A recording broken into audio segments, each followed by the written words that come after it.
Welcome back, future CMAs. Let's jump right in. Today we're tackling Part 2, Section A of the syllabus, specifically Financial Statement Analysis. Now, in our last explainer, we looked at things vertically, but today we're shifting our perspective. We're going to look horizontally to uncover the real story hiding behind multi-year numbers. We're mastering common base year financial statements, which you'll often hear called trend analysis. Here is our roadmap for today. We've got our intro to trend analysis, the step-by-step logic, a practical application with Apex Manufacturing, exam traps comparing horizontal versus vertical, a CMA practice walkthrough, and our final wrap-up and takeaways. Section 1. Intro to Trend Analysis, Shifting to Horizontal Analysis. If you recall from our previous explainer on common size analysis, we were looking vertically, right? Up and down a single column for just one period. But common base year analysis is a completely different beast. This is horizontal. We're reading across the rows, which makes multi-year comparisons basically effortless. Imagine trying to figure out if a company's growing revenue over, say, 5 years is actually meaningful, or if cost increases are just quietly eating away at that growth. Honestly, raw dollar numbers across years can completely obscure that real story. But horizontal analysis, it strips away all that noise. Section 2. The step-by-step logic. Uncovering growth rates. I want you to think of this as reading left to right on a timeline. This horizontal movement is an incredibly powerful tool in financial management. It exposes multi-period trends, whether we're talking revenues, expenses, inventory buildups, or debt loads, that a standard single-year statement completely hides from plain sight. There are 3 really simple, totally non-intimidating steps to follow when you calculate these trends so you don't get lost in the raw numbers. First, you just select a base year as your benchmark, let's say year 1. Second, you set the base index of every single financial statement item in that year to exactly 100. And third, you express every subsequent year's line item as an index relative to that base. It really is that straightforward.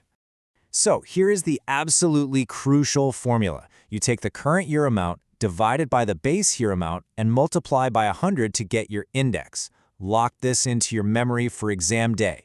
Just keep in mind if the exam asks for the alternative percentage change formula, because the examiners love to occasionally test your reading comprehension over your actual math skills, you're simply subtracting the base year amount first before doing the math, rather than just calculating the raw index. Section 3. Practical Application, Apex Manufacturing. Seeing the math in action. Take a look at the raw net sales data for a company called Apex Manufacturing across 4 years. Just look at these raw dollars. They fluctuate, right? Well, we are going to purposefully designate 2021, our first year with $2 million in sales, as our benchmark base year. Let's apply our formula. By simply dividing each year's sales by that $2 million base and multiplying by 100, we translate those raw dollars into super easy-to-read index numbers. So 2021 becomes our 100 index. 2022 is 115, which instantly tells us sales are 115% of the base year, or up 15%. 2023 drops slightly to a 105 index, but hey, it's still 5% above our 2021 base. And 2024 surges to a 140 index, meaning sales are a full 40% higher than the base year. See how much cleaner that is? And this brilliantly illustrates why this matters in the real world, and of course on your exam. Suppose in 2024, Apex's sales index is 140, just like we calculated. But let's say their cost of goods sold index jumps to 160. What does that instantly tell us? It means expenses are growing at a velocity of 60%, while revenues are only growing at 40%. So even if total net income looks larger in raw dollars, your gross margin percentage is actively eroding over time. This is exactly the kind of high-level analytical insight the ICMA wants you to demonstrate. Section 4. Exam traps. Horizontal versus vertical. Guarding your points. There's a really stark contrast to remember here. Vertical, or common size analysis, works top to bottom in one single year's column. The denominator is a base item in that same year, like total assets, and its whole goal is to assess structural composition. It's great for comparing different-sized firms in the same period. On the flip side, horizontal, or common base year analysis, moves left to right across time. The denominator is the exact same line item but from the base year. Its goal is to evaluate growth trends, velocity, and pattern changes over time. Okay, I'm going to hand you the keys to the exam right now. Watch out for these specific trigger words. If a question asks about percentage of revenue or structural composition, your brain should immediately snap to vertical. But if you see base year, trend analysis, or index, you instantly know to apply the horizontal logic. No second-guessing yourself. Section 5. CMA Practice Walkthrough. Testing your knowledge. You are making solid progress, and as your teacher, I absolutely love seeing it.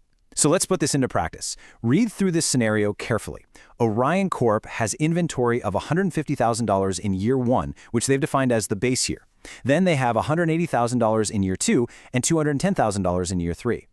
The question asks for the trend index numbers for year 2 and year 3. Think about which numbers we need to isolate first. The absolute crucial first step is identifying and anchoring onto our base year value. Here, that's year 1's inventory of $150,000. This represents our starting index of 100.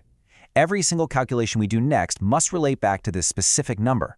Let's do the math. For year 2, we take the $180,000 and divide it by our constant base of $150,000, then multiply by 100. That gives us an index of 120. Now for year 3, we take $210,000, and again, we divide by that exact same constant base year of $150,000, giving us 140. A classic exam trap is trying to trick you into dividing year 3 by year 2. Do not fall for it. By always dividing by that original base year, we safely arrive at the correct indexes of 120 and 140. Section 6. Final wrap-up and takeaways. Review and retain. I want you to take a mental screenshot of this final cheat sheet. Remember, common base year means horizontal trend analysis. Lock in that core formula, current year divided by base year times 100. Most importantly, keep that base year denominator constant unless the question explicitly tells you otherwise. And finally, remember why we actually do this. To spot those diverging trends, like expenses growing way faster than revenues. I want to leave you with this final thought. Can you instantly spot when a company's raw profit growth is actually hiding an eroding gross margin? Keep practicing these horizontal calculations, and as you do, always ask yourself, what true financial story are these multi-year indexes revealing that the raw numbers are trying to hide? You have the tools now to uncover that truth. Keep up the fantastic work, stay focused on your studies, and I'll see you in the next explainer.